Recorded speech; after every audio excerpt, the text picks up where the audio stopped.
Hey, hey. Happy Friday, everybody. Hope you guys had a good, restful week or enjoyable week or hardworking week, however it was. Hope you enjoyed yourself. I'm really excited about tonight's conversation and tonight's special guest. For those of you who are on, please get those likes up, tag anybody on this discussion, or share it with anybody who you think may find it interesting. We're going to have a really fun and interesting chat. And if time permits, we may actually open up the call lines towards the end, but we'll see. So like I said, if you guys are on here, get those likes up. Again, I also want to show just a special shout out and special support to all of those who have shown love on Cash App, shown love on the Super Chats, all of the above. Again, if you would like to continue to show support, you can find me on Cash App or Venmo, Sade. So tonight we're going to be having a conversation with a good dear friend of mine. I've known him for some years, and he has a lot of wisdom and I think a lot to say on this particular topic. And I think you guys will find it all interesting. So without further ado, I'm going to bring him on and we're going to get started. Hey, hey. Yo, what's going on? Happy Friday. Happy Friday. So, happy Friday. Yeah. You're going to be on the hot seat tonight. 1 week away from Christmas, pretty much. So, What'd you say? almost a week away from Christmas. I can't even believe it. Like, it literally just kind of just sneaked up on me. Like, I'm like, I still have a whole bunch of different presents. A lot this year, people going to be getting a lot of baked cookies and candy. So, bakery deal. My mom does that. I have a really simple shopping list. It's basically a bunch of gift cards. There's nothing wrong with that. You can never go wrong with the money. And whoever wins gets a gift card. Right. So do you, okay, so before we get into the topic, do you want to, talk a little bit more about just who you are yourself. Feel free to share as much or as little information about yourself as you would like with the audience. Let me see. I'm Rob. Like you said, I've known Sade for a while. Gotten pretty close. I know her pretty well. Um, let's see. About me, I have a really unique kind of story. Being introduced to God at a very young age, raised in the church. Um, as far as professionally, like I'm a civil engineer. Um, Pretty much everyone who knows me after talking to me for a while, like, yeah, that makes sense. He's an engineer, so I pretty much Mm. kind of fit that typical mold too. But Hey, do you mind getting okay? So it looks like we're having some issues with your volume a bit. Do you mind? Do you push it up or? I I have it all the way up. Maybe Okay, I need to speak louder. we'll need you to speak. Yeah, Um, with your yeah, loudest voice possible. my loud, Your on loud the voice. Yeah. inside voice. I mean, that's one of the things too. Well, I live alone, so I can be as loud as I want to here. Right, right. So for those of you who didn't hear, so you Um, said, you grew up in the church. Basically, you're currently a civil engineer. You live by yourself. Um, yeah, so I just moved to Tracy, um, and I've been living here for about over a year. And I've done all kinds of different ministry over the years: youth ministry, children's ministry, men's fellowship, even doing a house church with some people I knew. okay. Um, but yeah, overall, just kind of just thought it would be a fun conversation. I'm not by any means an expert on any of this stuff, and I don't really know how to. I wouldn't claim to be that. I just want to give my own opinion about Yeah, you're just what here to give your own opinion. Shout out. Looks like we have some other engineers in the building. I see shout out to STEM engineer. uh, So again, for those of you were on, what up, Snuggles? Snuggles sliding through. If you're on here again, get those lights up and tag anybody on this discussion. So we're going to be talking about, are godly men seeking modern women? Are they seeking modern women? So before we get really deeply into that, I think it's important to maybe set a few just details, a few foundational principles here. So okay, what do you think? Do you believe humans are naturally altruistic or naturally evil? Why or why not? uh, so, huh, um, yeah, that's an interesting question. I don't know. I think if you look in the dictionary for like good, it would be, I don't know. When you sent me these questions, I looked it up and it said like better than average, or uh, conforming to some kind of moral order of the universe is good, right? Altruistic is like someone or something that shows like this unselfish behavior, completely unselfish, Right. and evil was like morally corrupt, causes harm to others or injury to others. And I think that depending on, so when we talk about a human being like, or a person being naturally good, right? I think that obviously we have to say it in like relative or temporal terms, right? Because it's Okay. like You remember your loud voice. a good person can obviously do evil things, right? Right. Or an evil person can, be kind to their mother, right? So Right. it's not like they can't do anything good. So I think that when we talk about naturally good or naturally evil, I don't think that human beings are really kind of either one. Okay. Um, if you're talking about on a relative scale, right? They're relatively a good person, they just steal sometimes, right? Or he's kind of a murderer, but at least he bought me a present for my birthday, right? It's Right. like Right. it's relative scale, right? I think But it's if we possible. want to talk about like true Mhm. definitions, like absolute terms, eternal terms, well, obviously, a good person would never kill someone or do something evil, or an evil person would never do something good because it's not inherently in them. Like by the way we define these terms. Right. So I think that what human beings are is like self-interested, right? They are dependent on certain things in their life, and so that makes us somewhat competitive against each other. Can bring out the worst or best things. Um, if you look at the Bible, like just based on that fact alone, right? Jesus says, like, look, someone came up to Jesus and says, like, hey, you're the good teacher. You know, of all people who claim to be good, right? Jesus says, why do you call me good? He's like, only God is good, right? And I think that that's kind of like further illustrating the point. I think part of it is that um, that it would only make sense that only God could be capable of like truly being altruistic or good, because his life or his existence isn't really dependent on anything or anyone else, right? He's not in competition. Like he doesn't need to do anything to compete with someone for his Right. sustenance, Right. right? It's like as a Okay. creator, he doesn't really have to compete with anyone else. Um, That makes sense. That makes so sense. like naturally you're kind of like in a dependent situation where it's like there's one apple and both of us are hungry. One of us has to eat it, right? So Yeah, no, you that know, makes sense. in those kind of situations, I think.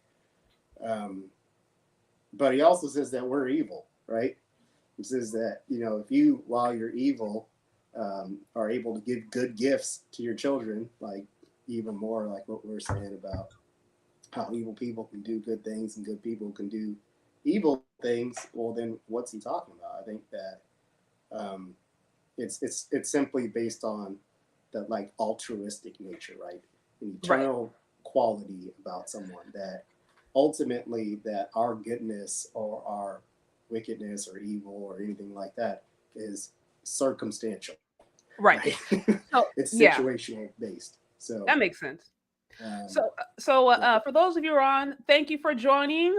Also, I want to give a special shout out to Raw for the $5 super chat. I see. I don't know about godly men, but Pookie, Ray Ray, Brad, Chad, and Tyrone looking for them. Going back to the earlier question, are godly men looking for modern women? I guess it sounds like no, but Pookie and Ray Ray sure are. And then I see Percy with the $10 in the super chat. I see. I grew up in the church too. My dad had his dog days, but when he finally settled down, he married a Shay Sharday. I didn't know there was two of me. She is a good to him, his wife, my stepmom. That's dope. That's dope that he was able to find somebody worth settling down with. I know it's rough out there.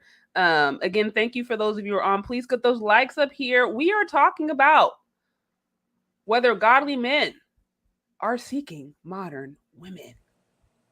So, and I have my special guest here, Rob, who is certainly have a lot to say about the subject. Um, and so, yeah, we're just having a conversation. So let's move on to the next question before we start really getting into the good stuff. Do you think the Bible is relevant today? um, And if you can't remember your loud voice, since I know that the mic's a little bit low. So so I think that's kind of tied to the first question too, where it's like, are you definitely a good person or definitely an evil person? Like, I think that there's no, I mean, that's a relative answer, right? I think that the Bible records like what good is, what evil is, right, and the option to be either one, right? right, So that if you believe it to be true, I don't know that there's anything more relevant. And these are like eternal truths, like eternal truth, right, definite. No matter if you're born today or 2,000 years ago, like the principles and the truth in there is the same, right? That the measure that's kind of like what makes it so valuable is that it talks about absolute truths rather than relative truths that we use, you know, to define ourselves in different ways socially. yeah, that But makes sense. even if you don't kind of believe it, it's still um, relevant, right? Because just because you don't believe something, it has no effect on it, right? It's like if it's true, then it's relevant whether you believe it or not. You know, if whether you believe in gravity or you don't believe in gravity, it has an effect on your life, right? It doesn't really matter. So I think it's relevant. I think you know that yeah, I think it's absolutely relevant whether you believe it or not. I hear you. I hear you. You know, going back to the eternal principles. You know, I've heard there's a lot of discussion around this. Some people are just like, nah, this is some outdated thing that was created by man, and there's all these different translations, and there's all these different versions of it, which there are. I mean, you go to Greece, you go to Syria, you go to Ethiopia, like there's different versions. But going back to the original point, it's like, I mean, the eternal world, these principles have been here since the beginning of time, even before words were written down. So it's like Yeah. you can find those eternal truths, those eternal principles, and apply it to your life, and that in and of itself is timeless. But there's certainly a lot of controversy over that, especially when you have people today who claim to believe in that but don't actually have a lifestyle that reflects it. You know what I mean? So Mhm. I hear that topic coming up a lot. So Yeah, okay. I think Mhm, just you have different translations of the Bible, right? King mhm, James, New King James, NIV, mhm. and none of those have the exact same writing, right? Right. So that no one can say, no, this version is ultimately the Word of God, right? This is the definite version of how it should be. It's been translated not just within English, but different languages too. And so I think that that's one of the things um, that we as people argue about, maybe that is kind of missing the point, right? whether because if it was that important to have it as one way, um, then maybe it would be that way. But the sense that, hey, the general message here is what is at the root of this, right? Right, That exactly. this is not about, who has the correct spelling or words or whatever, but more or less that you get the gist of the story, right? This is the Exactly. story is what you're trying to capture. Okay. Okay. So for those of you who are on, please get the likes up, tag anybody on this discussion who you think may find it interesting. We are talking about whether or not godly men are seeking modern women. I'm over here interviewing a special guest, and I wanted to kind of lay just a foundation, just a few things before we really get into the good stuff. So,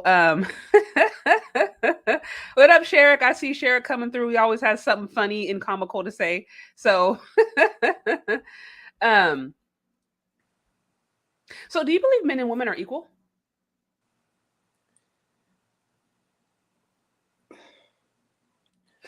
Um, Let me see. You like, how do I word this in a way that doesn't get me Well, um, let me say it like this: if they were equal, why would we have two different names for them, right? It's like if you don't ask, like no one ever asks, is there's only one word for the number four, right? If it was any other number, you would say it's something else. So kind of like you wouldn't define it differently if it wasn't different in very nature, right? It would be kind of like if it was anything else than a man, it would be something else. So, but just aside from that, I think you're talking more like equal in sense of like equal rights or equal. Uh, however you want to define equal. uh, no, I mean that just no, they're not equal. um, I think that men and women should have equal rights and equal opportunities and things like that. But I think just common sense tells you that a man is not equal to a woman. It's just kind of obvious. Um, Well, since it's not so common these days, so everybody has different, understandings of what equal is not. yeah. So, but So you take the um, position that no, if you just look around at the obvious, no, they're not. Men and women are not equal. Like let's just stop. Let's stop the cap. Like they're not. yeah, just That's the like position. equal, like completely equal to each other. Let me put it like this. Okay, if you were in a village, you were starting a village, and you had a village full of 10 men and one village of 10 women, and you were trying to produce a city. like, would the men in the camp be saying, "Oh, that's fine. These men are equal to women. Well, we have just a good enough chance to create more people in the camp full of women." It's like, who has the better opportunity to do that? Like, if you're equal, a man's equal to a woman, like, you guys can do all the same things.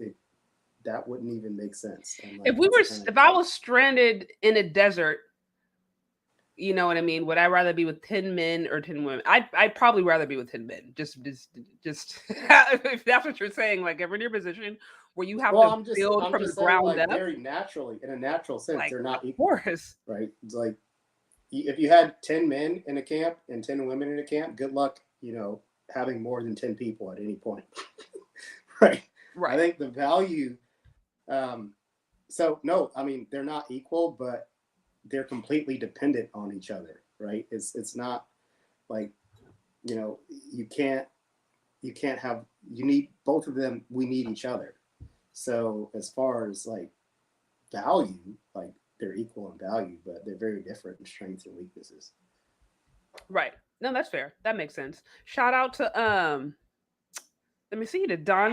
Donnie Mac on the super chat. I see humans were created equally. Wait, sorry, I'm having some. Humans were created equally in the image of God. Men and women were not created in identical images of God. That makes sense. So going back to, uh, no, we're not equal. We're not equal as far as sameness. Perhaps equal in value and worth, yes, but as far as sameness, obviously no. Like I said, all you have to do is look around. I've yet to see a man born a man bear a child. Like, so no. That's basically what you're saying. Yeah, it's like just very kind of basic. Like, I think when people say, are men equal to women, they're talking more about, like, opportunities, equal rights. Does a woman have the same rights as a man? You would think, but it used to be like that, but not necessarily. I mean, I actually did a video about this a few weeks ago where it was this was a woman and a man. It kind of went viral because they were like out in, I guess, like the UK or something, and they had, what was it? It's that fighting sport.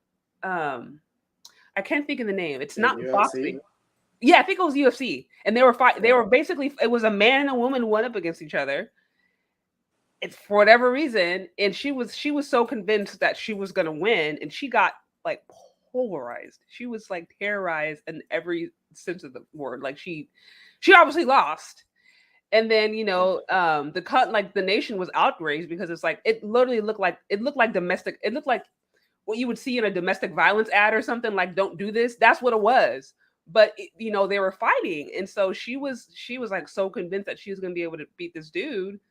And she's like, "Oh man, I can't believe I lost. I'm so disappointed in myself." And I'm like, "Well, duh, he's a man." And he was like, I think at least a foot taller. He was a taller man at that. I mean, he was slender, but I'm just like, where do we get off thinking I think that? that's just the outcome you would expect when a person loses touch with reality.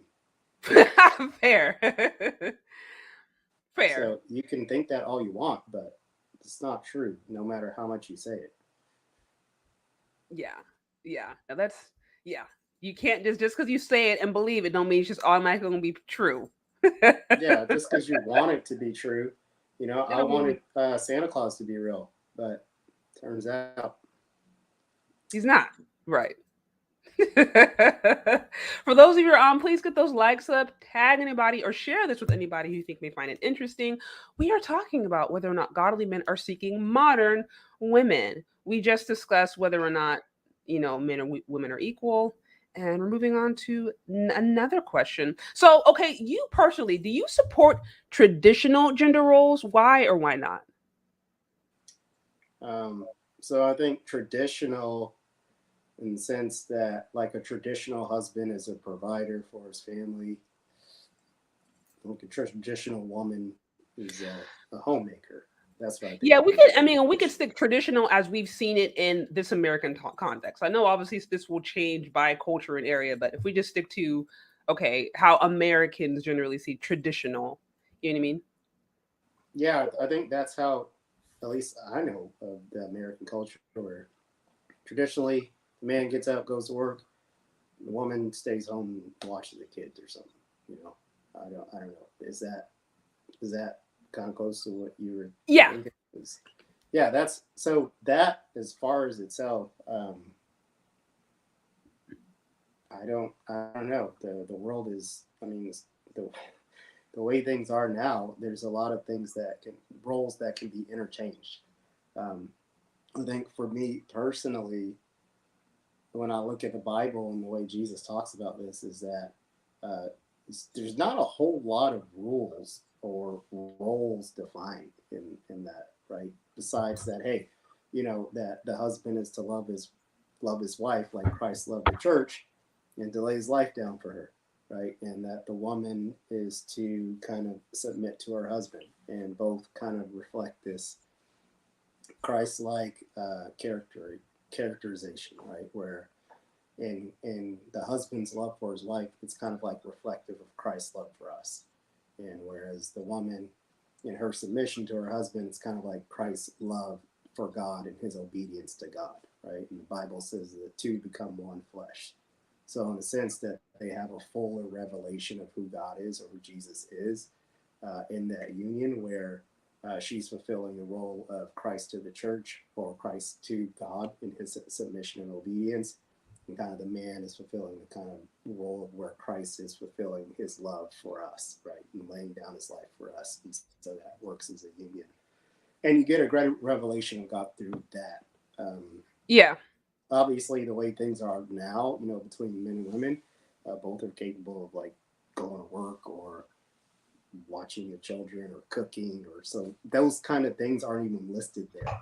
Fair. Because it's something that you can, I think, work out between you and your spouse. But right. definite roles, I think that it's all related to their relationship to God. Right. Okay. So you're saying, yeah, you have, your own obviously preferences, but as far as how you've seen it defined in the Bible, there's a little bit of room for leeway as far as how each couple decides that they want to handle that. Am I understanding that correctly? Yeah, I mean, I think too, it's really difficult for a lot of people, especially with the way the things are structured, right? It's very, very difficult. It's not like in the past where a man could get, a decent job and provide for his family. Whereas now, financially, it's very hard to do that. Yeah, it is. It is. To have one income and to be able to provide and buy a home and take care of kids. And so just the structure of like how things are now, it makes it very difficult to have that. To Right? have But that traditional setup. I'm just noting that it's not, that's a traditional way of looking at it, but it's not something that is like a hard rule, right? There's no, that's not like, hey, women shouldn't be working or men should be doing this.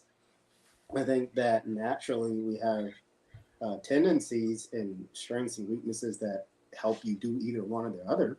Mm-hmm. And there's beyond like, the absolute right or wrong thing to do. I know that um, as far as preferences, like, yeah, for the most part, I would say men would want to take care of their families and their wives not to have to work. Right. And that women would prefer to, hey, be able to take care of their children and not have to work And either. not have to, yeah. But there's no hard rule for that, and it's not, it's really up to them how they work that out. But, Now, I will say this. I will say this that I mean, you're absolutely right. We live in an economy now that it's very difficult for people to actually be able to have that, like that scenario that you just described is basically ideal in most cases, and that's more of a privilege, whereas maybe 50, 60 years ago, somebody could work at the post office or something and have a wife and stay at home. It may not be lavish, but they were getting okay. Now, like I said, I got a friend of mine that I know over here working at Apple, which is like one of the best companies to work for. High up, he's making good money. He's been working there for a few years, and it's like they have to move back home with their parents, him and his wife and his kids, just because even with the money he's making at that really good white collar job, it's just not enough to be able to save up to want to get a house just because the cost of living is so high. So it's like, to your point, um, that is somewhat of a luxury. But what I've what I've found that I think is so interesting is that so many many women that I know, right? Many modern women that I know, just in general, it's like, of course we want to work, we want to go and have that career, but like there's something about feeling taken care of, right? There's something about being with a man that is like, oh, he's handling that financial pressure, that financial burden. I still think at the end of the day, most women want that. Now, whether or not that's something that can be provided or that's realistic is another question. But I still think, even career minded women or women who are going out wanting to secure the bag, they still want to feel like, oh, I that burden is alleviated for me. If I'm making any sense, I could be wrong. Yeah, I think that's a natural human thing, right? Hmm. It's nice to have the option to not work, right?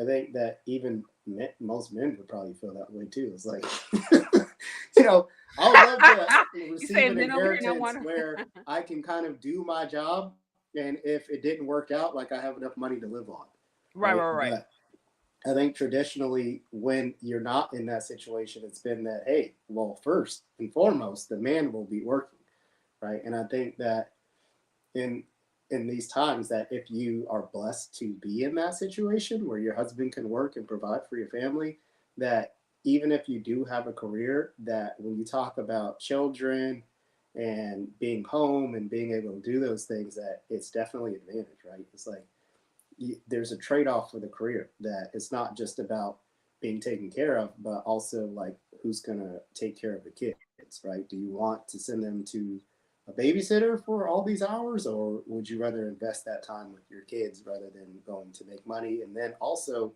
Right. with the expenses for daycare and things like that, it almost becomes financially like infeasible for a person to go work only to give almost their whole paycheck back over to someone else. So it's like, what's the point of working if I'm gonna just pay someone just so I'm working? Like, it doesn't make sense. Where the money you make is going straight to the babysitter, then that doesn't make sense either. Right. No, that doesn't. Some people literally at that point, you're working just to be able to afford a babysitter, and it's like that's kind of silly. Like if all of your money is literally your entire check is literally going to that babysitter, it's like what's even the point of you working? You might as well just stay at home. You know what I mean? Yeah. So So, okay, for those of you who are on, please get the likes up. Also, tag anybody on this discussion who you think may find it interesting. Again, if you want to show support, you can find me on Cash App and Venmo, Shay Sade, and also special shout out to those who sent in some love and super chats. Much appreciated. Um, so on to the next question. In your opinion, has feminism and the push for women's rights positively impacted the church? No. No. Uh, Okay. Okay. Well, then I guess why not? I guess in a very general sense, that anything that positively will impact the church is recorded in the Bible. So anything that's not recorded there, is not needed for a positive impact on the church. It's I don't know. That kind of reminds me of the women's or men and women equal kind of thing. I think Mhm. when we talk about roles, gender roles, traditional roles, I think when, as far as the Bible is concerned, that it's kind of a silly thing for you to even have to discuss, like, should women be treated fairly, right? Should women Fair. be Fair. empowered? Should you honor your mother or the mother of your children, right? Should you love your daughters, right? Like as much as you love your sons. So the fact that we even have to fight or argue about that shows you how morally corrupt the society is. That something is awfully wrong when we have to say that women need to be empowered, women need to do this. It's like something is already wrong for that to be in If you have effect. to get to that point, Yeah. yeah. So And obviously, it's like, is feminism positively impacting the church? I think that really it comes to, is the church healthy, right? If you have a healthy church, you wouldn't need you wouldn't them. need, yeah, if you You had a wouldn't healthy need them, structure, right? then you wouldn't have all these women upset, you know what I mean, or mad or whatever. Because to a certain extent, you're saying that is a reaction. That's a reaction to deeper problems. Right. It's like if you were, I've never seen, when a husband loves his wife relentlessly and lays his life down for her and commits everything he does for her, right, to where she has an issue submitting to him. right? I've never seen that dynamic. Oh, So okay. You're saying like if you've noticed a marriage where the man is loving her, treating her correctly, you don't see submission being as much as an issue. I just want to make sure I right, understand. Okay. right. So in the same way, that's in a marriage, right? But I've never seen just in general relationships that when someone is generally concerned for your well-being and always taking care of you and always acknowledging you, that you Right. need to struggle with that person for a greater role or more empowerment, right? It's like if you respect and honor someone and love someone Right. already, they wouldn't be demanding this, Hmm. right? There's obviously something lacking. That makes sense. That makes sense. Shout out to Ron the super chat. I see respect goes up and down. Wait, let me do this again. Okay. Yeah, it says respect goes up and down. No, respect goes up, love goes down. Respect is an honorary noun. Love is a verb that requires action. Child respects and complains to mom. Mom respects and complains to dad. Dad respects and complains to God. God loves dad to mom to child. Got it. Got it. For those of you who are on, you said, is there a call in line?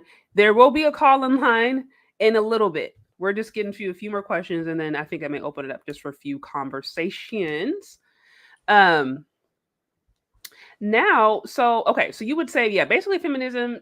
No, that just shows that there's deeper issues and that the church isn't healthy, et cetera, et cetera. That you're not following what's written there already, right? Right. I don't need to rewrite something that's already right. It's just that I need to do what's right. I don't need to, there's nothing wrong with what's written. It's just that if you don't do it, then you don't add more words to it. It's just like, no, just do what's written there. Right. You Yeah. don't Makes need sense. to describe it differently. Okay. So, do you just think culture today, then, based upon that, do you think culture today prepares men and women on how to be wives, or husband and wives? I don't think that's culture's responsibility. I think that's a grown adult's responsibility to prepare yourself Okay. for marriage, right? I think when people, if you fail at marriage, or if you have a failed marriage not of your own fault, that when you go to talk to the lawyer, they never say, reason for separation being culture, you know, or Fair. the way that where were you born or what country you're raised in. It's always like infidelity, the irreconcilable differences, some type of thing like that, where it's an adult and another adult having a disagreement. No one ever says, "Hey, I was too influenced by the media. I was too influenced by the radio, and that's why we're getting divorced." So I think what culture does do is, to the degree that a person is sensitive to it and acknowledges it, that it can place a mindset on you, in the way that you view life and your Right. perspective on life can change, right? And still, that's up to the individual, right? That's your responsibility to monitor what is healthy and what is not healthy, right? But you can't really blame the culture for not preparing you to be a good husband or a good wife, because there's plenty of resources available to do that. Um, I think what the culture does negatively impact marriages, in the sense that the individual is placed at the center of their own life. Whereas, if you get into a marriage for very selfish reasons and your life revolves around you, and you think that somehow your spouse is somehow put in your life to help you accomplish all your lifetime goals, Right. that you might Hmm. not get what you expected, because that's not how the world works, and that's not really how marriage is designed and the intent of it. Um, but for I think most separations occur because someone was being awfully selfish. Um, and it could be, a combination of both people, but in every divorce or separation or poor marriage, that ultimately one person was being quite selfish. Um, and Yeah, that's kind of what I think the culture prepares us for, is to be kind of me first. Let me take care of my business, my money, my. Whereas the union is not a kind of, it doesn't prepare you to be selfless. right, to be giving or submissive or anything like that. It's more or less like, hey, we want to be the next power couple and let's see how we dominate the world together. It's really my individual accomplishments combined with your individual accomplishments, and the comprehensive accomplishments are just out of this world. And I don't know that humility is the basis of what the culture teaches in as far as No, relationships. yeah, no, absolutely not. Well, for those of you,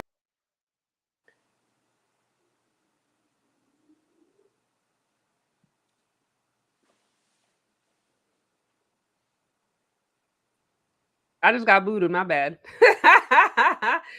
Sorry about that. So those of you who are on, please get those likes up.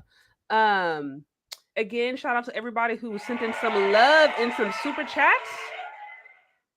So I did just drop the call in link. I'm gonna continue on with a few more questions. But if you're open to it, Rob, I know there's a few people who wanted to come on and have a little bit more of an open chat. How do you feel about that? I'm fine. You're fine. Okay, so I dropped the link, y'all, right over here. If any of you guys want to call in or have some questions of yourself you'd like to go through. Um, Also, like I said, if you're on here, get those likes up, and then we will move on. Let me see. So yeah, so you make a good point. Basically, yeah, like culture is not responsible for teaching you how to be a functional adult. Duh. Like that's something you should be responsible for yourself. I see Snuggles. Let's see who goes up. I know it's the waiting game, ain't it? It's funny because sometimes I'll have these lives and they'll be like, "Oh, where's the link? Where's the link?" And then I'll put the link up and it's like crickets. And then sometimes it's like there's a lot, so you don't always ever really know. But anyways, yeah, you're basically saying it's like, yeah, it is not the job of society to teach you how to be a grown adult. That's something that you have to do. Now, something I do find is that like, and this shows me honestly how broken down things are. It's like, I mean, you have the fact that we have, femininity coaches, right? You have in some ways there's even like, I don't think they call it masculinity coaches, but you kind of have that, which I'm not opposed to mentoring and things like that, but like the fact that we now have coaches and we now have things people can pay money for, where you were supposed to be able to get that from your mom, you were supposed to be able to get that from home. You know what I mean? Like to me, that just shows how broken down stuff is. Because I shouldn't have to pay a couple $100 as a minimum to know how to be feminine, right? Like that should be an aspect of who I am as a woman. That should be an aspect of if anybody is as a woman, because it's like if you're a woman, you are born with estrogen, therefore you're going to have feminine qualities. And it's like to me, the fact that we have to have people who are taught how to be who they are kind of shows how broken down things are across just like all levels.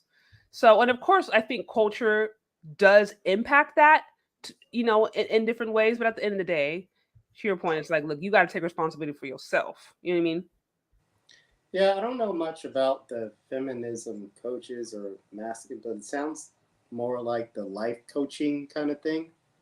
Um, like, you know, I think where life coaches are somehow supposed to help you have an overall healthy life, right? They want you to be healthy physically, mentally, spiritually, emotionally.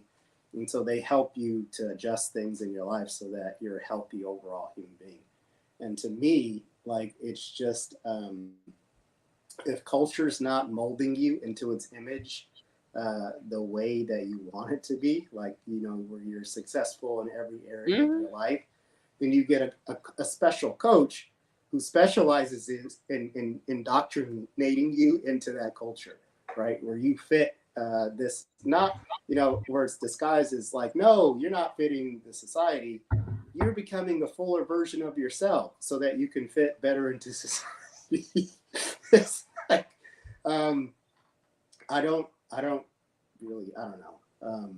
But anytime you need someone to teach you on what's important to be as a man, or what skills or things that you need to develop to become successful, or Hmm. um, more,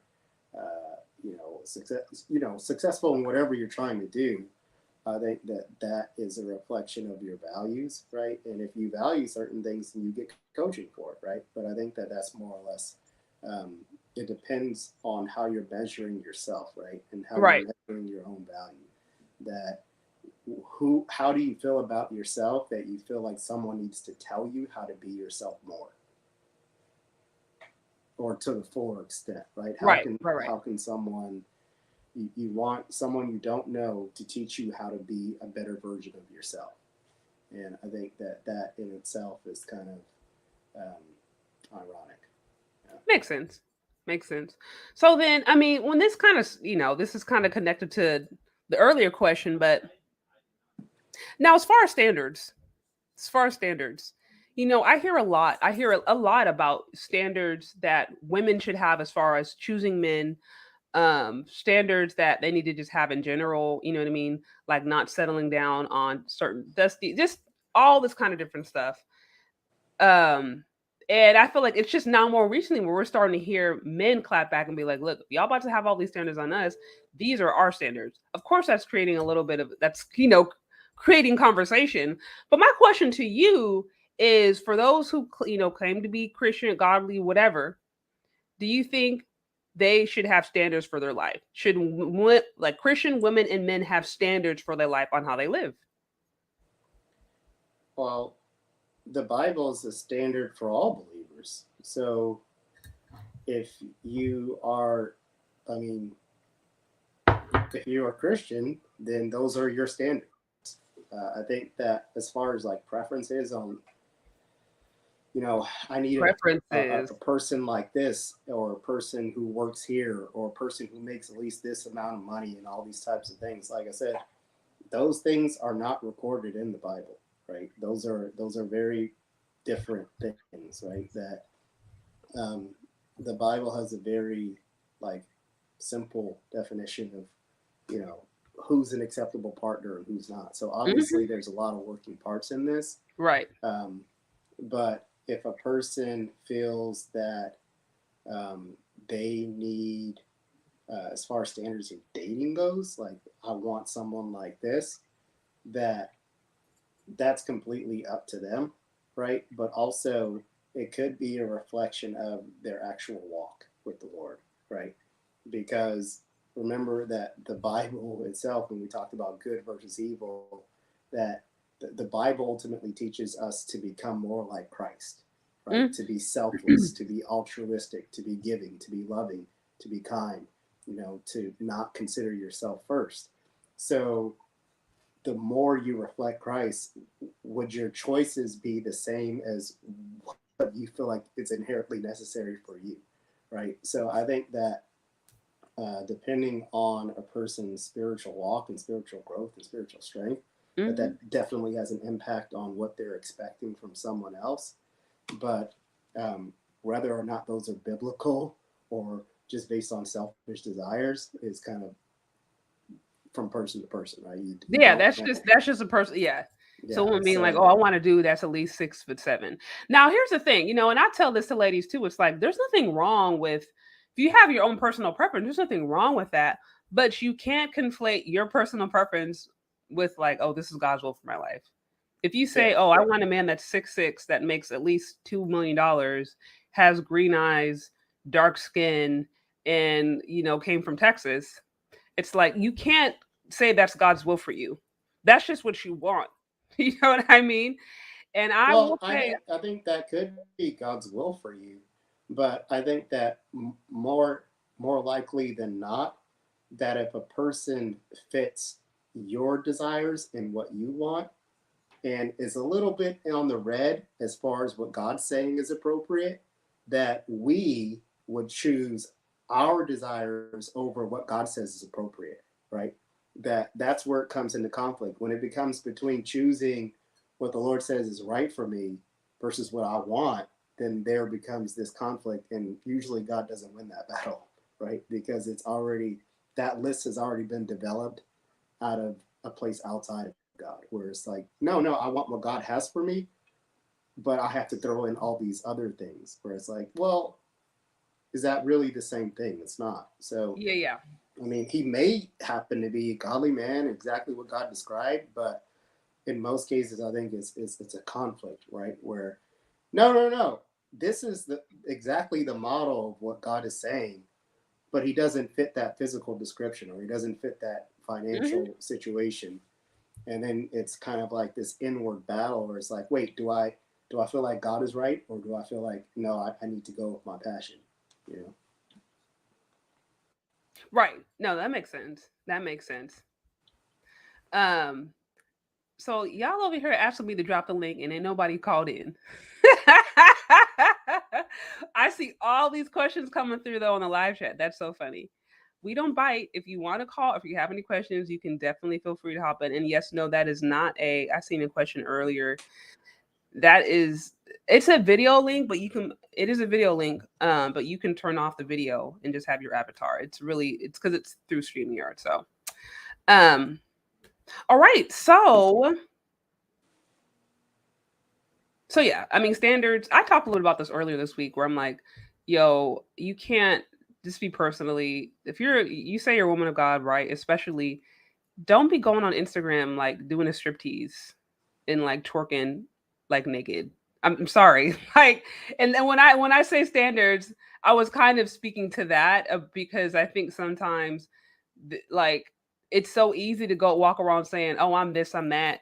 How many women do I know personally that said, "Oh, they want a man that loves God," and then, like I said, they will go on YouTube Live or on Instagram or on OnlyFans and literally twerk half naked, and I'm like, again, why would a godly man want you? So that's why I was talking about the standards earlier. Oh, you Sometimes, mean like those kind of standards? Well, that's what I said. It's like the Bible is the standard. So, um, for a person to be clear, like everyone struggles with different things, right? they do, But I yeah. think that when we talk about, you know, just some things that are just not allowable or Mhm. acceptable in any Right. situation, right? If it doesn't, that's not a struggle, right? For you to publicize something that's clearly not holy, right? Or Right. unright, right? That when you see this, it wasn't something that was kind of spur of the moment. I was not in prayer that day. Kind of like no deliberate acts of defiance against things that are clearly recorded in the word with no repentance, then that's clearly a person who's outside of the faith, right? It's not even a question of like, hey, I could say I'm the CEO of a bank all day. It's like that.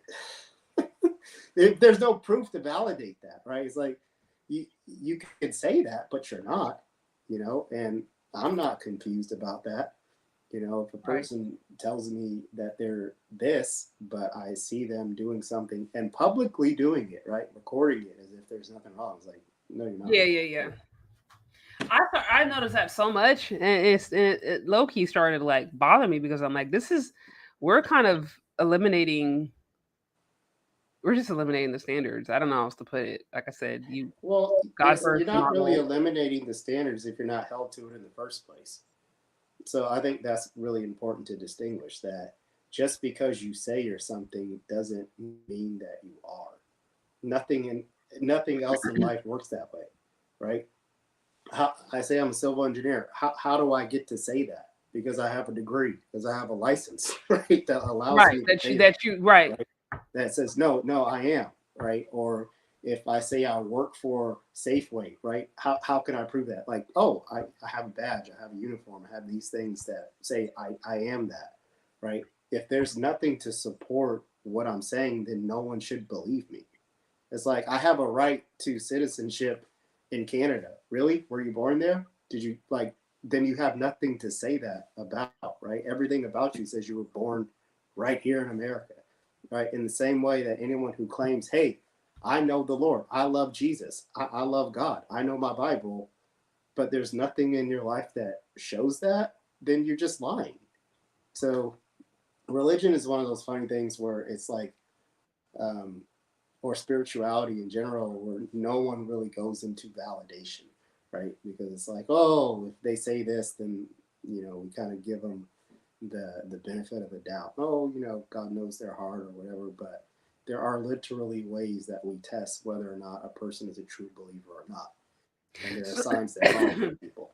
So, what do you think about? Okay, what do you think about those who say? Because I've seen some of these comments coming through. Actually, those who say, "Well, look, like twerking isn't in the Bible, so why I should be able to do that anywhere and everywhere? Like, why is that bad? I can still do that and still be godly. I can twerk at Walmart. I can twerk at a funeral. I can twerk at the gas station. I can twerk in front of you. I can twerk on Instagram. I can twerk in front of kids. Like, God don't say anything. There's anything wrong with that. I should be able to do it. So, like, why is that wrong? Yeah. What would you say to somebody who says, "Nah, I can be able to dance sensually wherever because the Bible doesn't say it's wrong. God doesn't say it's wrong. Stop judging me." Like, what would you say to that? Yeah, so that's kind of inherent to men, right? To make excuses or do. The Bible doesn't say anything about driving cars, right? But you drive a car, right? The Bible doesn't say anything about flying planes, but you fly in planes. You don't say those are evil. That inherently we defend positions that are really kind of it's stupid to defend that in the first place because first of all, God talks about the motives of the heart, right? And a cleansing of the soul, cleansing of the conscience, a cleansing of the mind, right? So, if anything, he says, in every way, you are to live, right, in a way that reflects Christ, right? So if you can honestly say that Jesus would twerk on a public, social media for the glory of God, right? And you see that that's a similarity between me and Christ. That Jesus would obviously be twerking at wherever and Walmart. saying this is to the glory of God, right? Then, and if you believe that, then you really, there's no possible way you could believe that, right? Because it's just not. It's you've either completely lost touch with any kind of conscience or sensibility or moral standards that's inherent in everyone what they'd have been reading the book, but also that it's in no way could you say that's not a selfish act. That even if you did do it in ignorance, that you couldn't defend it post because in what way is that enriching to other people? Is that like bringing glory to God? Is that representative of a holy lifestyle? Like how would that ever be the case?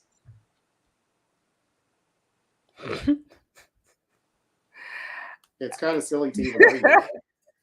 I mean, it is. Honestly, to me, it is. Certain things to me are just like, okay, this is a for real, but this is a for real thing. I don't know how else to put Yeah, it. that's not even debatable. It's like, is that to the glory of God?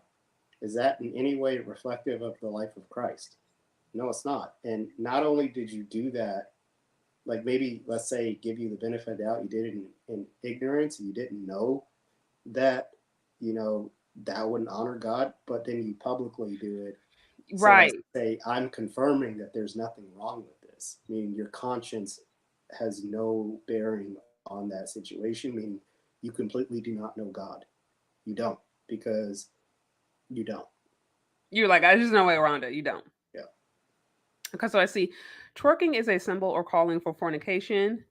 It is an invitation for sex, mainly for premarital sex, which the Bible has a lot to say about. Shout out to Eugene Steele for the $5 on the super chat. Also, for those of you who are on, please get those likes up. Also, if you would like to call in or have a few questions, feel free to do so. We have a few more minutes. I'm going to drop the link again since it looks like we have a few more new faces. So feel free to call in if you want. So, okay. So, on to the next question. So, okay, how? No, actually, I'll start here. In your opinion, is it easy to find a God fearing woman in the church?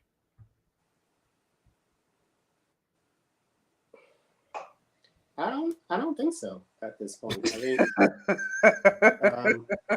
this Okay. is, how can I say, there's a lot of, I know a lot of single Christians, you know, and it seems to be something that's more prevalent now. I don't think it's because we have a lot of men who don't love God or God fearing, or a lot of women who don't love God or God fearing. But I think that the cultural influence is maybe a little bit too heavy, right? I think that that list that we were talking about before of your desires compared to what God says is an appropriate mate for yourself is in conflict with a lot of people. Mm-hmm. That we Oh, still, so you're saying you believe God may have that person's next best for you right next door or right there, but your desires for what you want are so strong that you can't see it. Is that what you're saying? yeah. Okay. Yeah. So I think that's definitely something that's happening. I also think that um, that there is a group of people who aren't living pure lives, so to speak, where either through pornography or masturbation or fornication or whatever outlet that they have, that they're not completely celibate. So they're finding relief in some other area. Right? Mm-hmm. I think that's the case with some people. I think with other people, um, perhaps in an environment like that, they really haven't found someone who's suitable for them, and so there's this dynamic of just a mixture of things, a mixture of reasons why um, why it might be a little bit more difficult to get married right now. But I don't think there's a lack of single women. I think that There's a lack of even marriageable women. like I don't know, it's kind of hard to tell. I mean, almost every single woman I've ever asked out from the church has been like unresponsive or just ignored me. So I'm like, and I'm not talking about strangers. I'm like people who've known me and they like Well, know see, and that's the who I thing am. about it. I feel like good dudes sometimes. I've said this in previous posts where sometimes females, not women, shout out to Danica, females, it's like they're attracted to the bad boys. They're attracted to, that like they kind of want that a little bit of hellish. How you put it, a little bit of, Yeah, drama, a that little kind bit of of like toxicity, worldly man who gets recently redeemed because he fits the cultural like Yeah. obsession that they have, but he has just enough Jesus to treat them right. So Yes, right. you know, It's like they want the ex gangster who's a businessman, right? Who also loves Jesus and can preach the Bible. So it's like you, but you're like you just described four different men. So which one do you want? You yeah, can't have it all. So yeah. I I can't say mean, for sure. I mean, I don't talk to a lot of women like that, but I I don't. do. I I don't. do I talking. think I know for a fact that to not even have coffee with me or lunch, and just like It's be with me, strange. it's kind of weird. Yeah. Especially if you go to prayer line, right? And you ask them people like, "Oh, God sent me a husband," and then you're crying and doing prayer circles about God sending you a husband, and you don't know where he's at. You're waiting, and then to your point, single available guy, good Yeah. head and shoulders, good career, you know what I mean? Loves God, like is right there, and you're like, oh well, no, you can't even go out to coffee. That's the kind of stuff Yeah. I be talking It's about. not like I brought a ring. I'm just like, hey, you want to grab coffee sometimes? Literally, And it's it's like, not a marriage what? Why proposal. is he asking me that? And it's like, it's like, well, It I ain't a mean, marriage proposal. Right. Absolutely. So, I mean, like I said, when you told me that, they said they want Future in a suit. Future in a suit who can preach the Bible at that at that part. For those of you who are on, please get the likes up, tag anybody on this discussion who you think may find it interesting. We are talking about whether or not godly men are seeking modern women. We've had some interesting conversations. Again, if any of you guys would like to hop on and ask a few questions or join in, feel free to. I have dropped the link. Also, a special shout out to all of those who have sent in some love and some super chats. Again, if you want to continue to show support to the show, you can find me on Cash App or Venmo, Shay Charday. Okay, so moving on to the next question. They said can't even commit to coffee. No, literally. Okay, I'll be real about this too before we move on because I can remember in certain I laugh at this now, but it's actually kind of sad because I think, man, how many situations or how many potential situations or marriages could have happened that didn't because of that just weird behavior. But it was like certain churches is like you couldn't even go out to coffee with a dude unless your elder or somebody kind of like gave you confirmation. So I think sometimes, and this was just me. I'm not saying this is every female, but sometimes they'll go. It's like some people are like, they're just so brainwashed, or there's so much like fear. They're like, oh well, if this person doesn't tell me to do it, then I can't do it. It's not God's will. Like it just gets really weird. I don't know how else to put it. It just gets really strange. Yeah. so so And yeah, to like I your said, point. I mean, every person has, um, you know, counselors or a reason they do what they do. I think Hmm. it's just a bad cocktail of culture, maybe incorrect teaching.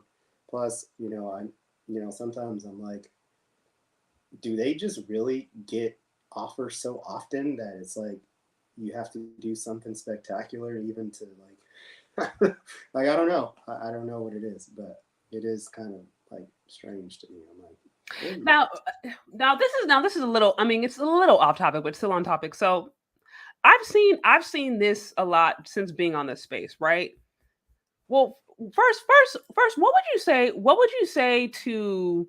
Because I've seen this Black Christian women who specifically hate on Black men and say that Black men don't build, Black men are the devil, they're demonic, and in order to have a better life and salvation, they have to marry or date either white men or men outside of their ethnicity. What would you say to those Christian women who promote that ideology? Do you think Um, that's valid? well, first of all, that's not a Christian ideology. It's a worldly ideology, and you can't mix the two, right? So, whenever people try to mix the Word of God with their own personal belief or experience, it comes Hmm. out distorted and corrupt, right? That to that God doesn't distinguish between who is marriage material or not marriage material based on what they look like, right? To even come to a conclusion like that shows some influence of the enemy. Right? Pervert, yeah, yeah, That's not even something that would come out of God's heart or God's mind, right? And the fact that you would promote something like that means that you're willing to call God a liar rather than yourself, right? That God may say that all men are equal and that he loves everyone and that a man with these characteristics is my son and my child, but I don't believe that. Black men are not even capable of being children of God.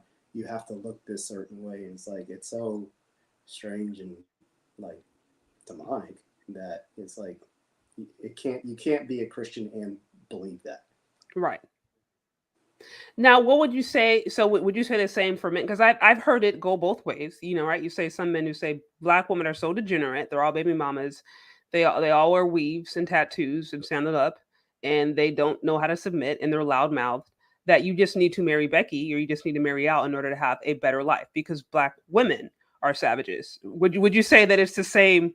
It goes the same both It's the ways. same exact thing, right? I think that we'd be lying if we said that black women or white women or Asian people don't have cultural tendencies, right? They do have cultural There tendencies. are Yeah. things, but to not treat people as individuals and base them on, like their actual character, um, actually who they are, it's like that's not. It's a lazy way out, right? It's a Okay. very lazy way of approaching things, and it's completely ungodly. Yeah. Yeah, no, that's right. That's fair. That's fair. For those of you who are on, please get those likes up. Tag anybody on this discussion who you think may find it interesting. Okay, so I'm gonna try to wrap this up because I know I picked your brain quite a bit. So yeah, so you said it's not necessarily easy to find a God-fearing woman in the church. Fair. Um, so how would you say that your spirituality or your walk with God influences your search for a wife? Well, it influences it in the sense that every major decision I make, I involve God, right? Okay. Even on not so major decisions. like, like I want God constantly his advice on everything. I think it's something that lends to, because I have been single for a while, that I've kind of like, it's almost a comfort tool, right? It's like I don't have anyone else to talk to, so ask him simple things, silly things sometimes. But Hmm. my like, so as far as like finding a wife or choosing a wife, that he is very involved in that process with me. Okay. As far as, prayer, what to look for, what is right, what's not right, how to do it, like all these kinds of things. Like I talk to him regularly about. Yeah. Yeah. So for you, it's like you're looking. You have a very clear. You have a very clear criteria. Like this is what God has showed me. This is what I'm working with, and that you go with that. Mm-hmm. Yeah. Yeah. That, obviously, when I say I ask people out for coffee, like I'm not completely superficial about it, right? That Yeah. it's not where it's like I saw this person. Oh no, it's Never it's mind. more involved than that, right? It's not like, oh, where does she work at? That ain't gonna work. Like no, that's not my criteria. Right? That it's a very ingrained like spiritual, emotional, like kind of processing with that. And I think the longer I've done it, that it's easier for me to detect sooner than later. Whereas when I was younger, I was like, oh, that's her. No, that's her. No, that's her. But now it's like more in tune to where it's a refined process where it doesn't take me as long to figure it out. Right. That makes sense. That makes sense. Hey, kings and queens. Is that Hello there. Hello there. How are you? How you yeah? doing? How are you? I'm very well, thank you. I saw the title, and I thought, and I saw that you were doing a live stream, and I've just gotten in from a birthday party, so I thought I'd give you a ring. Oh. Thanks for hopping in. Well, we've just been talking about our godly men seeking modern women. I've been over here interviewing my good friend that I've known for some years, who is very much a godly man and very much has a lot to say on this topic. But what do you think? Do you think godly men are seeking modern women? Well, it's an important topic, without a doubt. Are Mm-hmm. godly men seeking modern women? Okay, so I mean, I'm a Christian. I got saved 20 plus years ago, Mm-hmm. and there's a modern creeping feminism, Christian feminism Modern creeping. crept, that pastors have allowed to creep into the church, especially independent church pastors as well. And there's a particular reason for that. We'll come back to that. It revolves around tithing. But anyway, so the answer in short is no. Godly men that read the Bible, that are Bible believing men that understand the Bible, have got no use for modern women. None. It's as simple as that. Why? Because there's no feminism is not in the word. It's as simple as that. Feminism is not in the word. What the word talked about is submission. The word doesn't even talk about femininity. No, it does. It does in other words, but the main thing is really submission. Submission to the mission, to the man's purpose that God's given him. So if you're a Christian man, I'm assuming, but I'm assuming. Well, I don't know actually if you mean Christian man or Muslim man. I know you said godly man, but again, that could be any faith, religion, or spirituality. I'm not sure in what context you actually mean that. But in my context, as a Christian, as a Bible believing Christian, the answer is no. No godly man wants a modern woman. Modern women basically are independent women. If you're a Christian man, then you want an interdependent woman. You got no use for an independent women are only good for useful to themselves, literally. Because it's about me, me, me, me, me, me, me, me, me. The first line in Rick Warren's book is "It's not about you." It's the first line in the book, from was it Saddlebank Church in somewhere in the States? I don't even know, but it's a great book called Purpose Driven Life, and I recommend that everyone who's into man or woman that's into life's purpose read it. So for all of those reasons, no. Godly men, from a Christian perspective anyway, have no use for modern women. It's as simple as that. Okay. Sorry about that, because I know maybe modern women in the church are going to hate that answer, but what we want are wives, submissive wives. That's what the word says. And if you're a Christian man, then that's what you want. You want a submissive wife because you're meant to be a Christian. And that's it. I don't know. So apologies for the answer, but No, sorry, modern women that are listening. Because I know that there's a lot of modern Christian females that that are scared of the word submission. But it is there. I think, how do I put it? There's I think an unnecessary sense of fear behind that word. And I think, usually it's obviously there's trauma, maybe because people have trauma behind it. I don't know, but I've said this in previous videos, and I did an interview with a woman about this who's been married 40 years, Christian woman. She's raised like 4 kids, has 7 grandkids, and we talked about submission. And really, she was like, submission, that's actually really for your safety, because God has created every single person with, a level of boundaries. We have limitations as human beings. And so for me, when I think of submission, right, to the man of God that I'm married to, or you're submitting to a man of God, that's for your safety. It's not, to try to confine you. It's not for your abuse. It's not so they can control you. That's just for your safety. And I think sometimes it's been put so out of context, and it's been like conflated with this idea of control, or this person beating you or taking advantage of you. And it's like, that's not what it is at all. If you are with a man that's beating you or taking advantage of you, then it's like, well, why did you do that? Like, don't choose. If you don't choose a bad guy, then that's not a fear. You know what I mean? So it's 2 things going on. You're absolutely correct. You're absolutely correct. So go on. Oh, I'm sorry. That's important what you're saying, Sade, because if you are godly, a Christian woman, and you take that into consideration, that God's role for the wife is to be submitted to her husband, how should you choose your husband, right? Right. How should you choose things your that husband? you're valuing now, yeah, in the future, are they going to be important to you when you take into consideration, hey, I have to submit to this man? Yes. What he says goes. Right. So are all these things that I'm measuring him by right now going to be all that important when I have to submit to him later?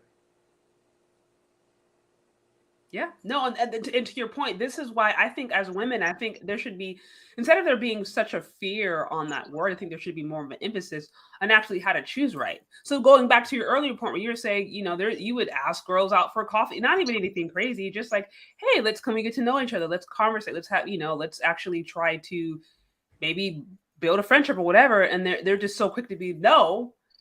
Like I said, some of those females be the same females who go on the altar and pray and cry and ask God to send them their husband, and then they'll go out on the street and pick a pookie who says that he believes in God because he has a cross on, and he's selling drugs. You know what I mean? He's running the game, like he's doing all these kind of different things. But she wants the bad boy. She wants the bad boy, right? She wants that image. To your point, she wants the culture.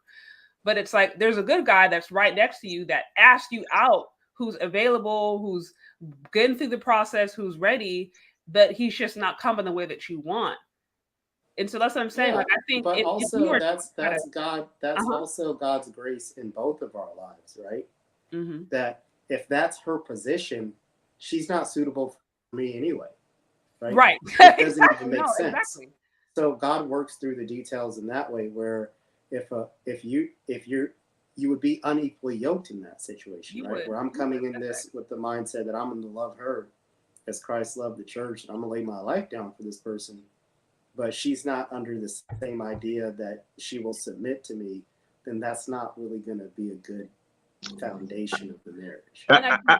Absolutely, and that's it. That's the. I love what you just said there. Our job is to lay down our lives. Provide, protect. All of those things, right? But there's there's a balance to that, and it's called submission. You can't cover anyone who's not prepared to come under your covering. And part of that is submission. You can, just like the prodigal son, you're at liberty to go and do whatever you want, but if you want covering, then you got to decide to do that. It's a choice to come under someone's covering.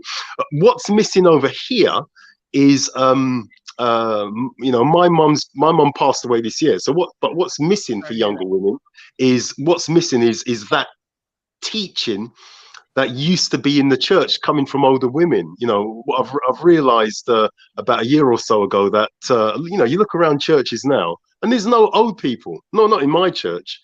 You know, they're all passed on or they're all shielding from COVID. So younger women literally have no teaching. They have no teaching as to how to be wives. None, basically. So they're at best trying to figure it out, at worst saying, I don't need no man. In church, this is being said. And then you've got the microaggressions that's being practiced in terms of rubbishing man and manhood in church from the pulpit, you know, tiny little things. And at the end of the day, if you're a man, why would you want to be there? You know, Monday to Friday as a black guy, you got to run the, you know, sort of like the gambit of nonsense at work anyway. And then you're going to go to church on a Sunday and then have basically women slagging you up. Why are you going to put yourself up for that? And so there is that too. I've had friends say to me, you know, there's a holy gal in our church, man, you know, and all this sort of stuff. Really? You know, yeah, there might be a holy women, but there's no wives, you know, and this is the thing. And so, you know, that's the, you know, so that it's a real problem. But honestly, great topic, and you're one of the few people to bring up this as an issue, because it's a massive issue, and frankly, pastors are afraid to talk about it. You know, so I'm gonna let you go. I'm going to bed. Why? No, I appreciate you hopping on. 100%. It's 2:00 here, so oh God wow. bless you. Okay, love your accent, by the way. I love yours too. God bless. Thanks. Okay. All right, take care. Ciao. Bye. Bye. Yeah, you know, I've seen you know, I saw a few in there a couple of things. So you're saying, are you trying to say women women do not have the mental fortitude to choose their own mate and they need their father to choose for them? You know, I would say that's a really good question, because this whole dating concept dating thing we have going on now, like this is just a modern concept, period. Like for majority of time, like families and communities were involved in the process. Like, so this whole like, oh, okay, I'm just, you know, a girl all of a sudden becomes a woman when she turns 18 and then has the freedom to go choose a life partner and do it by her own. It's like just this whole concept that it's a very flawed concept, because I think back to just how women think sometimes, God bless us, and how our logic is emotions first. Not to say that we can't be logical, but if I'm just being honest, like sometimes we think through the feelings, and then the facts and the data are kind of secondary to that. And not to say that all women can't, you know, that all women are like that, but I think when you're young and you're hormonal, the propensity for you choosing wrong is very, very, very high. Shout out to I think it's Awa. I hope I said that right. You talked about how, yeah, you went straight from your dad's house to your husband's, and you loved that. And I think in a healthy community, in a healthy society, that would be ideal if you had more of the community, at very least, like vetting that process. You had maybe your father, uncles, cousins, you know, people who loved you, who were involved in your life, who knew what to look out for, vetting that process so that a woman wasn't going out on her own, just trying to figure it out. Because you have a lot of that. And I think that's also why you have a lot of mistakes, because when you remove the community aspect, you remove the fathers from the home, you remove that parental guidance, it creates a whole lot of chaos. I don't know how else to put it. So I think, I think we would be better off having a scenario of like the parents being involved or the dads being involved versus what we have now, which is a lot of young people just trying to bumping their head, figuring it out by themselves. But that's just my opinion. So for those of you who are on, please get those likes up. Tag anybody on this discussion who you think may find it interesting. He says, I see these red pill churchmen. Said, I appreciate him blessing us with that accent. And no, it is not 2:00 in Vermont. He's over there trolling. So, okay, I'll try to wrap this up because I know we've been in here for some time. So, okay, do you think, I mean, just given all that happens today, right, and all the different issues that are inherent in this culture, and the challenges that men and women have to just get along and to find healthy marriages, whatever. Do you think divorce is valid? Do you think divorce is a valid thing, a valid concept? Would you support it? Um,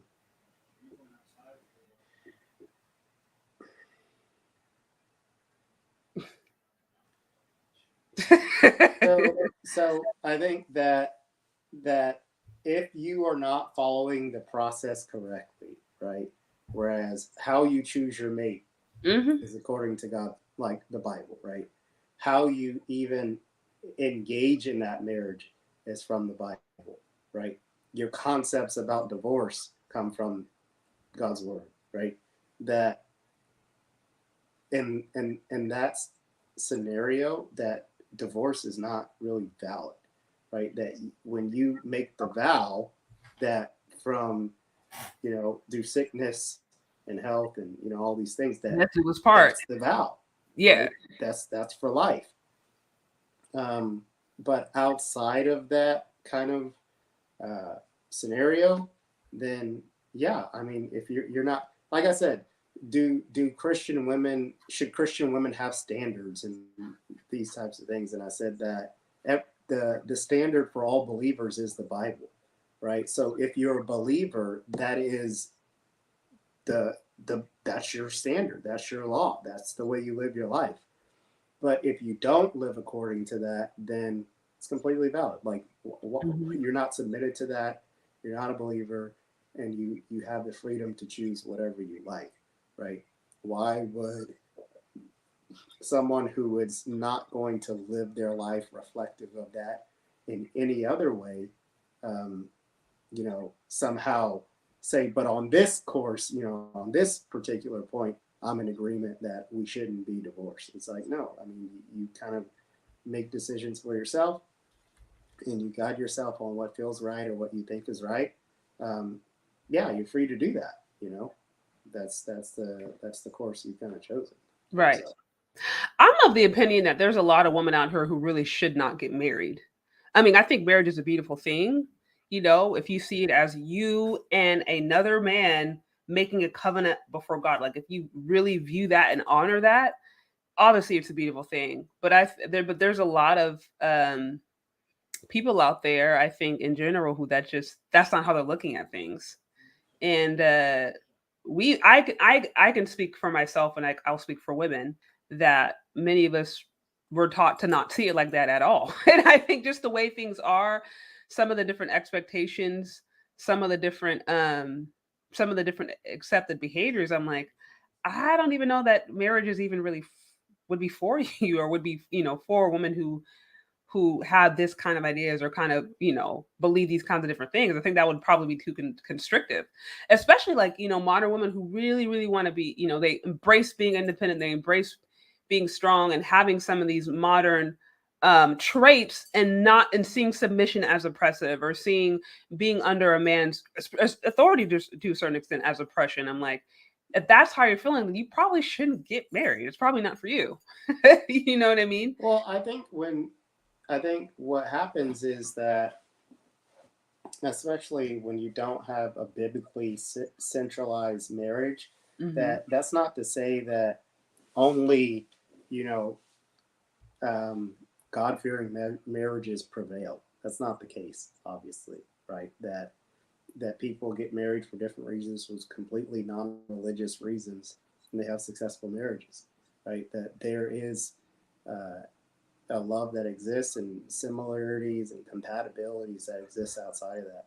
I think that what's happening now is that, there's a certain level of agreement that make those relationships successful, right? Right. There's a certain level of agreement on roles and responsibilities and how this works. But what happens, I think, with the modern woman, and in the same way the modern man, right, where if it's a me-centric perspective on life, that naturally is in conflict with the union, right? That where your individual path leads is at some point going to divert from the other person, right? So then you see people get divorced because they say that person's not fulfilling my needs anymore, right? Or they didn't turn out to be who I wanted them to be or who I expected them to be. This isn't working anymore. I want something different, right? Because it works as long as that person's fulfilling what you need them to fulfill in your life, in your me-based universe, right? And it works vice versa. Now that could be, that could last 5 years, that could last 10 years, but eventually your desires will come into conflict with the desires of another.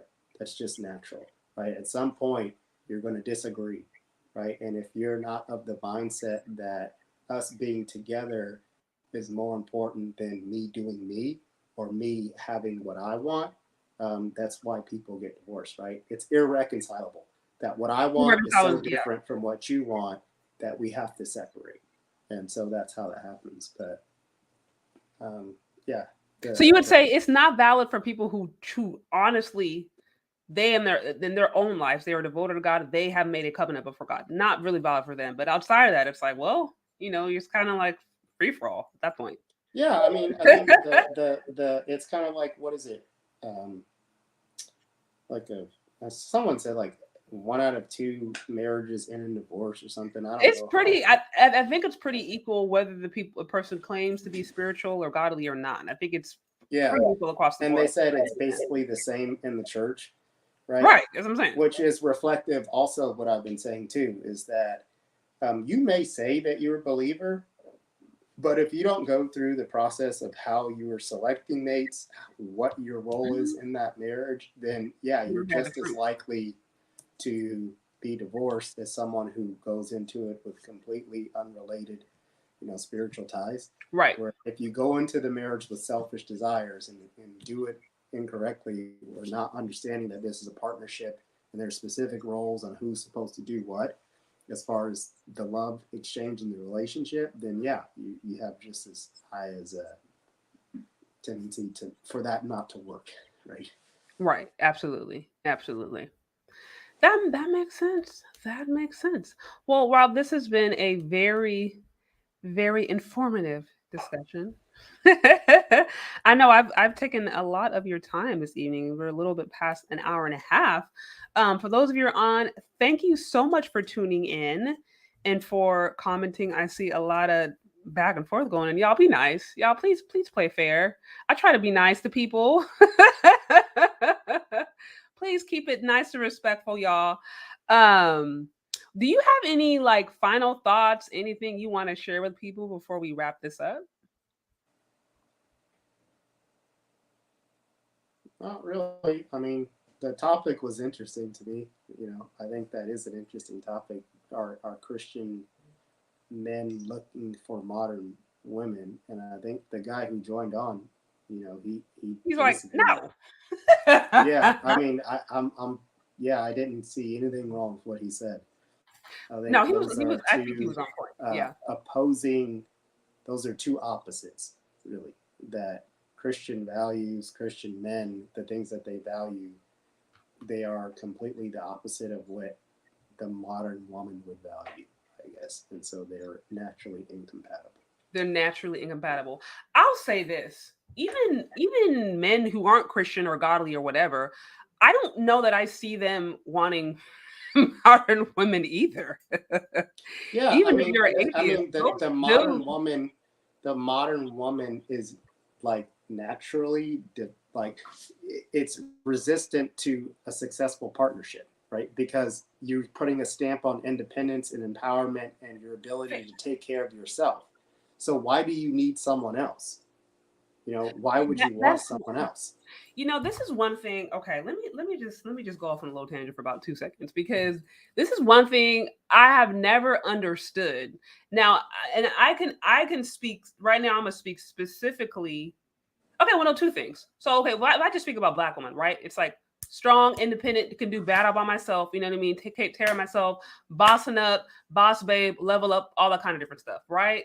And then at the same time, we're complaining about protect Black women. We're not getting enough protection. So it's like, are you strong and independent and able to take care of yourself, or do you need protection? It's like, which is it? And then even if you just have feminism in general, right? Where it's like, that was, a big component was like being a feminist is you can take care of yourself, having your own rights, having your own stuff, so you don't need a man. And yet we're still complaining about men making more money. So that's why I'm like, so which can we choose a problem? Like, which is it? I think that that the feminism or women's rights, like we talked about before, that starts because of an inherent flaw in the society in itself, right? That didn't come out magically, right? They're reacting to something that is in existence. So the sense that you need to be strong and brave and powerful and all of this stuff is a reaction to your environment. Right. Whereas because you maybe felt weak, that you were abused, right? And taken advantage of. And so now you're not taking that no more, right? You're gonna do something different. I don't need that. I don't need this crap. I don't need whatever. I'm empowered. I'm able to do it. I'm able to do this. Right. But that's not really the natural state of things, right? It's more or less a reaction to just the negative environment of which that was bred, right? Yeah. That didn't come by itself. It came from an unhealthy dynamic initially. And so it's a reaction to something to overcome that kind of struggle, right? But inherently, I think that all of us want to be taken care of, right? All of us want to be nurtured, want to be loved, want relationships, want these things. And so for any person to be of the mindset of the modern person's mindset, like I'm independent, I'm all good by myself, I'm powerful, that's very unhuman, right? It's not even like it's unhuman, right? We are naturally relational, we are naturally dependent. In fact, every single person on this planet is here because someone had relation with someone else, right? Right. So like by very default, like we are relational beings, right? So for you to somehow develop and say like, oh no, I'm above that, right? I'm an individual. All I need is me, myself, and I have everything that I need to drive my life and make myself great. That's a false narrative, and it only tends to make an insecure person feel secure in things that have hurt them in the past. Right. That's facts.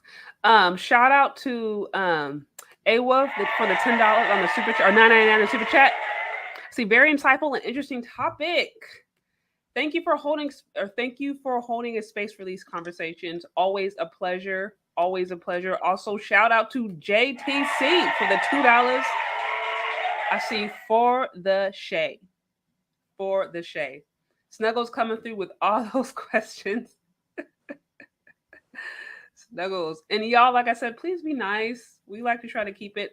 I'm okay. We don't have to agree. I think it's, I'm always open for a discussion, especially with those who I don't agree with sometimes, because I think that's how you learn. So we don't have to be on the same page.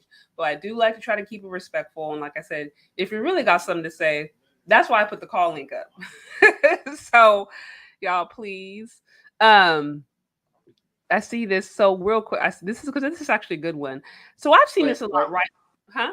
Can I take like a 1 minute break? You can take a 1 minute break and then we're going to wrap it up because I know you've been on here. I've been picking your brain so much. So he's going to go take a 1 minute break. But okay, so Snuggles, okay. Because I know you've been coming through with those questions, so I'll see if I can at least answer one of them. I'll say, so what are your thoughts on the old school church and the Old Testament? Do you think that preaching is needed because it had consequences attached to everything?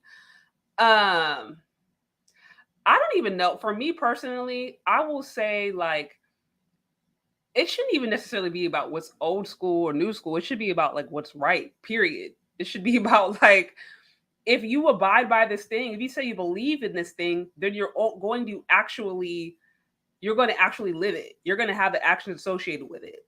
So I don't know where this kind of sloppy grace message came in, or this sloppy message came in where it's like you can just come and do whatever you want, act whatever way you want, and there's not going to be any consequences. That's not real life. That's called fantasy. So no, we shouldn't be preaching fantasy nowhere in nobody's pulpits.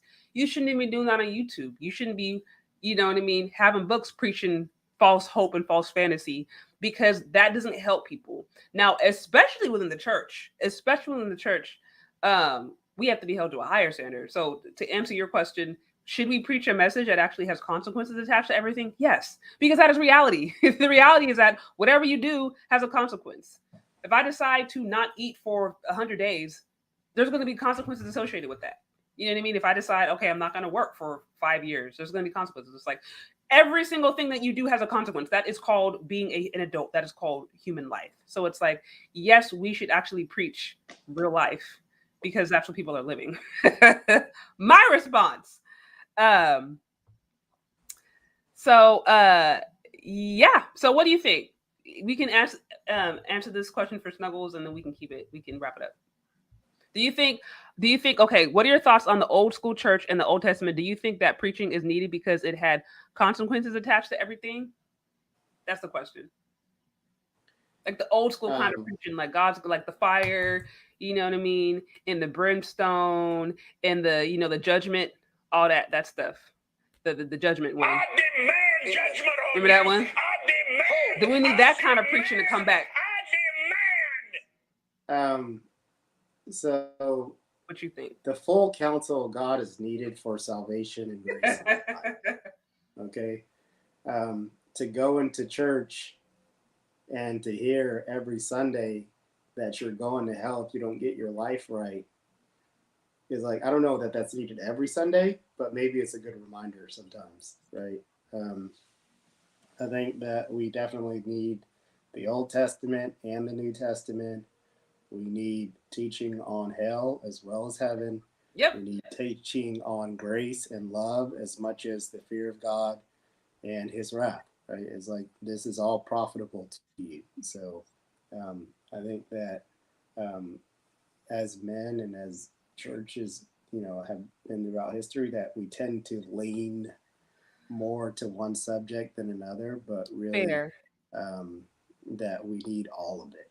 Yeah, you need everything. You need the love, you need the judgment, you need the grace, you need the consequences, you need the spirit, you need the practical. Like, you actually should be touching upon all aspects and all avenues of life, because that's actually what God came to do. So that actually makes sense. When you get married, it's like, do you want the Sunday version of your wife or the Wednesday version? No, like, you get the whole week. Yeah, absolutely. You don't get the only Christmas party version of your wife. Like, you get everything. That would be So good stuff. Well, like I said, I have taken up so much of your time.